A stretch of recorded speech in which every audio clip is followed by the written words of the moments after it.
Okay, first question for you is this still happening today? And if so, what do we have to do to make this kind of shit stop? Yeah, great question. Yes, conversion therapy is happening not only all over America, but all over the world. And one of the exciting things about what's happening with this movie right now is that there's this new website that's been launched called stoperasing.com, which is filled with a bunch of links to different organizations that are all, specifically the Trevor Project, which is leading a campaign to end conversion therapy. It's a campaign called 50 Bills in 50 States, which is, if you go online, you can educate yourself on everything that's going on. And it really is happening everywhere. There are specific accounts of people who were at conversion therapy and how it was ineffective in their experience. And it's really just about spreading the word of this is happening, it's actually ineffective. So if we can get that message around, hopefully it will become illegal. Yeah. So I guess my question, it's weird, I've been asking this question a lot in interviews lately, maybe because we're in such kind of dark times. Yeah. But in your own life, where do you go to find hope? When you're kind of down in the dumps, where do you go? I dance. I do a lot. Like I put on like 4 or 5 songs that I really want to dance to, and I dance. That's really just a very like visceral, like pure experience for me. But other than that, I like to watch movies that really comfort me. That's another thing that comes up on my list. Like what are some of your... A movie called Sing Street is really good for me. Another movie called My Life as a Dog. Ratatouille. Those are 3 that come to mind. And what do you dance? I'm just imagining you I dance to the Ratatouille soundtrack. No, I dance to Kate Bush. You know Kate Bush? That's a great dance. Little Fleetwood Mac. Little Stevie. Public Enemy. There's a lot of, there's endless good stuff out there. Okay, let's talk about, there's going to be kids that see this film and it's going to resonate with them. What do you think you want those kids to see when they watch this movie? Yeah, I've been thinking a lot about this, and I think there are a few things that would be ideal. One is you're not alone, and not only are you not alone, but if this is your story, if you are on this track, if your parents hope to one day, or like Garrett's parents were, you can survive it. You can make it through. And the most, I think, terrifying thing about being in a situation like this is experiencing utter isolation from the world. So this, I think, hopes to burst that bubble. And it's also just as much for the parents of that kid who feels alone as it is for that kid. Thank you. Thank you very much. Thank you so much. Appreciate it. It was a pleasure sitting in front of you last night. Yeah, right. Okay, so it is still happening, unbelievably. And I think it's still happening, and I think it's always happened out of fear.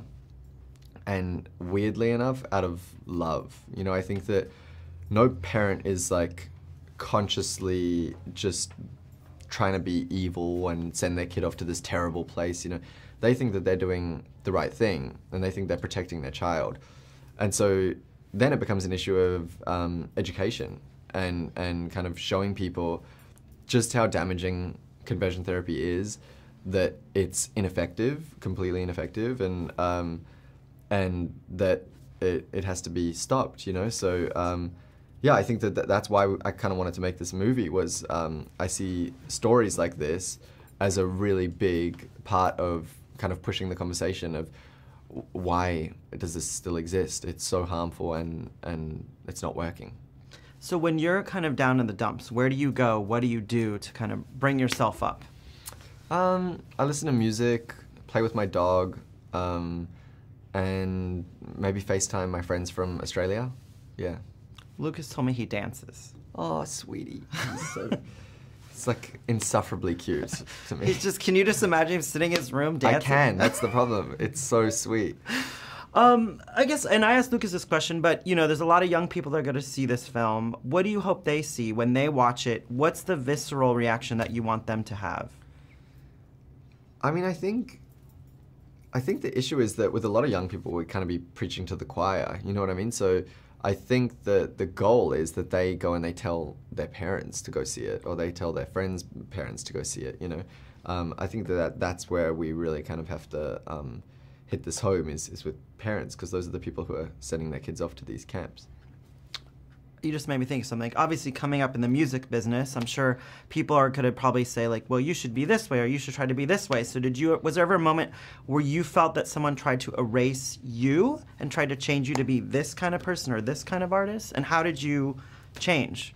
I mean, I've been really, really lucky with, I came out online and sort of did things a little bit on my own terms in the very beginning, and then I think that led to when I got into music in a more kind of traditional sense, it led to people not really being sure how to handle me, you know what I mean?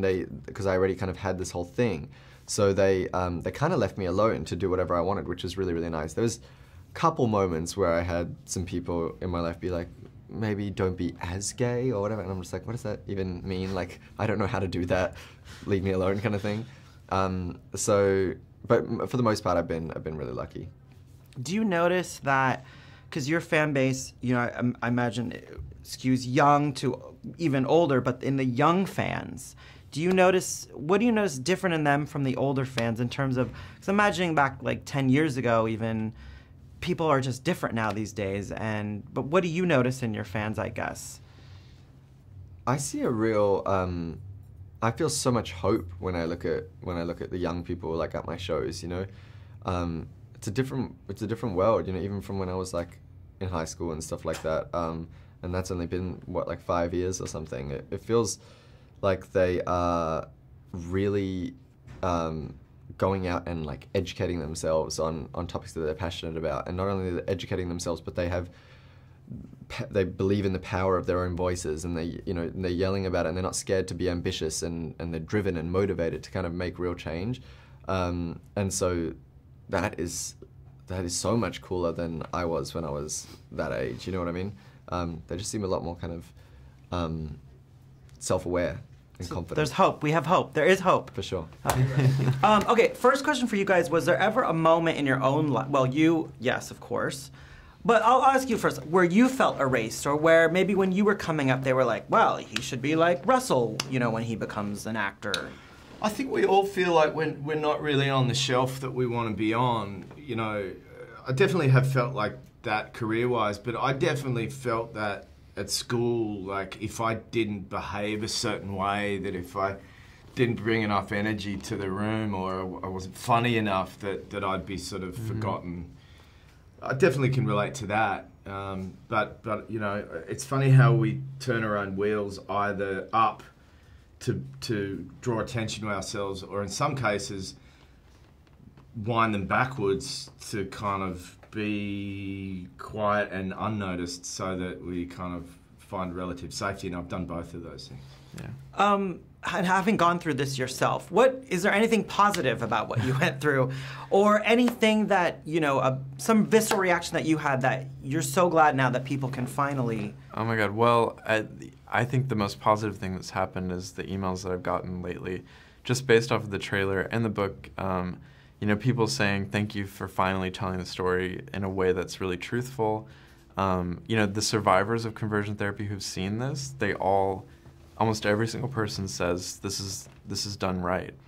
So I love that. I love that we managed to make a real document of the time period. And then also, I mean, on the other side of that are some people who are very suicidal who reach out to me, and I need to, you know, send them 800 numbers they can call. But it's a big responsibility, but I'm glad that we're finally able to tell this story in a big way, and hopefully inspire a lot of other survivors to tell their story as well that haven't been told. Where is your happy place? I've been asking everyone this. When you're kind of down in the dumps, where does Joel go? What does he do? What does he see? Lucas told me he dances. Are you dancing in the mirror? I would pay to see that. I'm sitting in the ocean with a surfboard underneath my butt. And if a wave comes along, I'm standing up on that surfboard. I'm basically in the ocean. that's my happy place. Yeah. Writing a book. I'm writing a novel right now, and it's just the 4 hours when I sit down to write, the rest of the world goes away, and especially right now when the news is terrifying, it's wonderful to just go into. I'm writing, 18th century narrative, so I'm definitely going into a different space, and that's my favorite thing ever.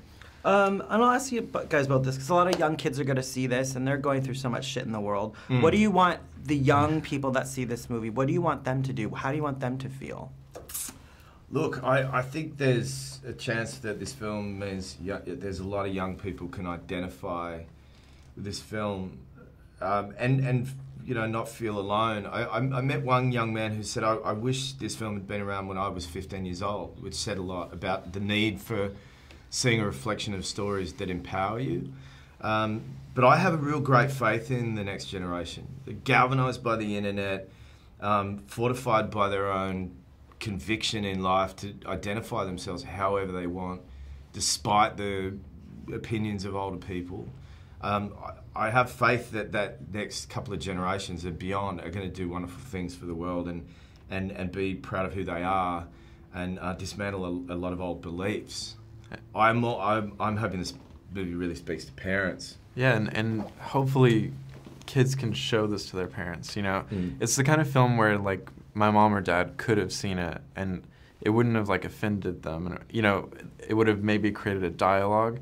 So I know Joel was very careful to calibrate this to where it could speak to both survivors or LGBTQ youth, but also parents who could then begin a conversation, so that no one has to go through it anymore. Awesome. Thank you, guys. Yeah. And also, thank you for making good movies. Thank you. Have you seen The Gift?